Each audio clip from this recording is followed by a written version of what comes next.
अर्धकुंभ 2027 की तैयारियों के बीच केंद्र सरकार ने बड़ा बजट दिया है, लेकिन संत समाज में सियासत तेज हो गई है। अखाड़ा परिषद को भंग करने की मांग के बीच अध्यक्ष पद को लेकर विवाद गहराता जा रहा है। महानिर्वाणी और निरंजनी अखाड़ा आमने सामने हैं।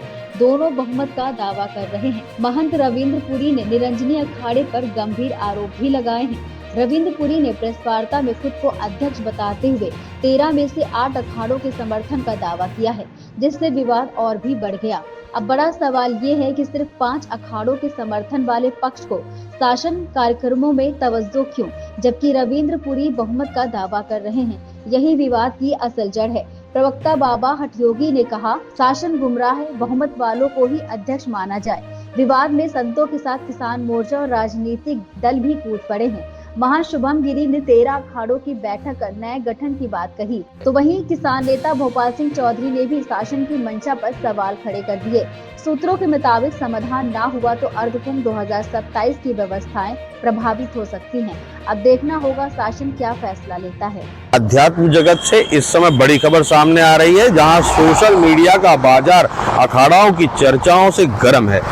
पूर्व अखाड़ा परिषद के महंत रविंद्र गिरी की मौत के बाद शुरू हुआ ये विवाद अब खुलकर आमने सामने है। महान निर्वाणी और निरंजनी अखाड़ा इस विवाद के केंद्र में है और दोनों ही अखाड़े अपने अपने महंत को अखाड़ा परिषद का अध्यक्ष बता रहे हैं। दरअसल महान निर्वाणी अखाड़े के महंत रविंद्र पुरी ने 13 में से 8 अखाड़ों का लिखित समर्थन बताकर खुद को अध्यक्ष बताया, जिस पर प्रतिक्रिया देते हुए निरंजनी अखाड़े के महंत रविंद्र पुरी ने इस दावे को सिरे से खारिज कर दिया, जिसके बाद से ही विवाद चर्चाओं में है। इसके बाद संत समाज में हलचल जो है वो तेज हो गई है। सबसे बड़ा सवाल जो इस समय है कि असली अध्यक्ष कौन, जिसको लेकर आध्यात्म से जुड़े लोग भी जो है वो कहीं ना कहीं संशय में है, भ्रमित हुए। संतों का मत जो है इस समय संत बहुमत वाले पक्ष को मान्यता दिलाने का है और महात्माओं का कहना है कि अल्प मत को अगर तवज्जो मिलेगी तो विवाद जो है खुलकर सामने आएगा। और कई संत जो है परिषद को भंग करके सर्वमति से नए गठन की मांग कर रहे हैं, ताकि जो अर्धकुंभ है 2027 का वो निर्विवाद और भव्य तरीके से संपन्न हो सके। अर्धकुंभ की तैयारियों के बीच अगर बात करें, विवाद जो है इसने चिंता बढ़ाई है, क्योंकि केंद्र से मिली भारी बजट के बाद शासन इसे कैसे संभालेगा, ये एक बड़ा सवाल है। लोग है तो महाराज श्री से जो है मैं समझता हूँ उनसे भी अच्छे लोग बैठे हैं। इस समय पूरा हिंदुस्तान जानता है अध्यक्ष कौन है और मुझे बोलने की आवश्यकता नहीं है। आप जो है कश्मीर से कन्याकुमारी आप पूछा अध्यक्ष कौन है, सब बता देंगे। महाराज गुरु जी, कुंभ मेले में सारे अखाड़े एक हो जाएंगे कि नहीं होंगे? नहीं, देखिए मैंने आपको कहा कि देखिए सबकी इच्छा होती है अध्यक्ष बने, और आपने देखा होगा हमारे यहाँ कितने संप्रदाय है। सबसे पहले सन्यासी संप्रदाय, और सन्यासी में हमारे 5 अखाड़े हैं। कौन कौन सा अखाड़ा है? जूना अखाड़ा, अग्नि अखाड़ा, आह्वान अखाड़ा। उसके पश्चात हमारे 2 अखाड़े निरंजनी अखाड़ा और हमारा आनंद अखाड़ा। उसके बाद आपने देखा है हमारे जो है वैष्णव संप्रदाय के 3 अखाड़े हैं, उनकी अपनी परिषद है, उनके अपने अध्यक्ष है, उनके अपने महामंत्री है। वो स्वयं जो है बहुत अच्छे व्यक्ति है, वो स्वयं अपना कुंभ करेंगे। और ऐसे ही हमारा जो उदासी निर्मल परिषद है वो अपना कुंभ खुद करेंगे। क्या वो कुंभ करना नहीं जानते? हमसे बहुत पुराने लोग हैं, बहुत पुराने संत है, जो ये मूर्तियां हैं। इसीलिए मैं समझता हूँ कि ऐसी बातें करना उचित नहीं। मेरे साथ सभी अखाड़े हैं, आप इसकी चिंता ना करें। और देखिए मैं कभी 50 संतों को बैठ के बैठक करूं, मैं बोलूंगा मैं अध्यक्ष हो गया, ऐसा नहीं होता है। जब भी कोई चुनाव होता है, चुनाव के समय में एजेंडा निकाला जाता है, एजेंडे में उसके पश्चात उसमें समय दिया जाता है, उसके पश्चात चुनाव हो जाता है। और चुनाव में कौन बैठता है? चुनाव में हर अखाड़े के 2-2 सचिव होते हैं। और जो वो दिखा रहे उन्होंने एक भंडारा किया था, भंडारे में अपना प्रचार कर दिया, भाई मैं अध्यक्ष हूँ, और मीडिया हाथों हाथ लेता है। इसीलिए मैं समझता हूँ इस पे ज्यादा चिंतन करना उचित नहीं है। शासन है ना, शासन किसी भी अखाड़ा परिषद को, शासन को जो बहुमत की अखाड़ा परिषद है ना, उसकी बात के ऊपर ध्यान देना चाहिए, उसको तवज्जो देना चाहिए। लेकिन शासन भी गुमराह हो रहा है, शासन को भी कुछ दिख नहीं रहा है। और आपने उत्तर प्रदेश के महाकुंभ में ये बात देख ली, और उन्होंने शासन ने सिर्फ अपने बचाव के लिए उन्होंने अखाड़ा परिषद की सरदासन अखाड़ा परिषद की मीटिंग नहीं बुलाई, उन्होंने 13 अखाड़ों के 26 प्रतिनिधियों की मीटिंग बुलाई थी। भाई 13 अखाड़े 2-2 प्रतिनिधि आ जाइए, वो बुलाई थी।